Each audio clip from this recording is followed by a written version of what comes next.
सन्नो की शादी होकर अपने ससुराल आई। शादी की पहली रात सन्नो अपने कमरे में बैठी अपने पति हनीफ का इंतजार कर रही थी। करीब 10 बजे हनीफ कमरे में आया और सन्नो के पास बैठ गया। सन्नो भी बहुत खुश थी अपने पति का प्यार पाने के लिए।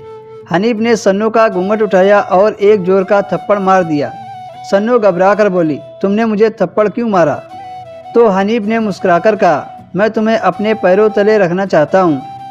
ये सुनकर सन्नो सहम सी गई कि कैसा आदमी है। शादी की पहली रात को पति पत्नी प्यार करते हैं तो ये थप्पड़ मार रहा है। अगले दिन सन्नो अपने मायके चली गई। घर आकर सन्नो ने अपनी माँ को सब कुछ बता दिया जो उसके साथ हुआ था। माँ ने उसे समझाया कि बेटी, तुम्हारे पति ने तो एक ही थप्पड़ मारा है और तुम्हारे बाबा ने मुझे कितना मारा है ये तो तूने देखा ही होगा। क्या मैं तेरे बाबा को छोड़कर चली गई? माँ ने सन्नो को खूब समझाया पर वो ससुराल जाने को राजी नहीं हुई।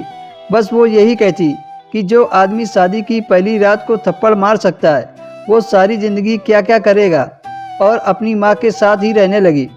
हनीफ सन्नो से बहुत प्यार करता था पर उसने पता नहीं कैसे उसे उस रात मार दिया था।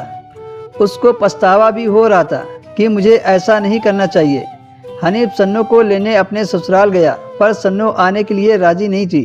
हनीफ भी सन्नो के सामने वाले घर में रहने लगा जिसने हनीफ की शादी करवाई थी। अब हनीफ मौका ढूंढ रहा था कि सन्नो अकेले में मिले तो उसे अपने प्यार का इजहार करे और उससे माफ़ी मांगे। एक दिन सन्नो बाजार से घर वापस आ रही थी, तभी हनीफ गया और उसका हाथ पकड़ लिया। सन्नो ने हाथ छुड़ाते हुए कहा, हाथ छोड़ो मेरा, नहीं तो कोई देख लेगा। हनीफ ने कहा, नहीं, मैं नहीं छोड़ूंगा। सन्नो ने झटके से हाथ छुड़ाया और आगे निकल आई।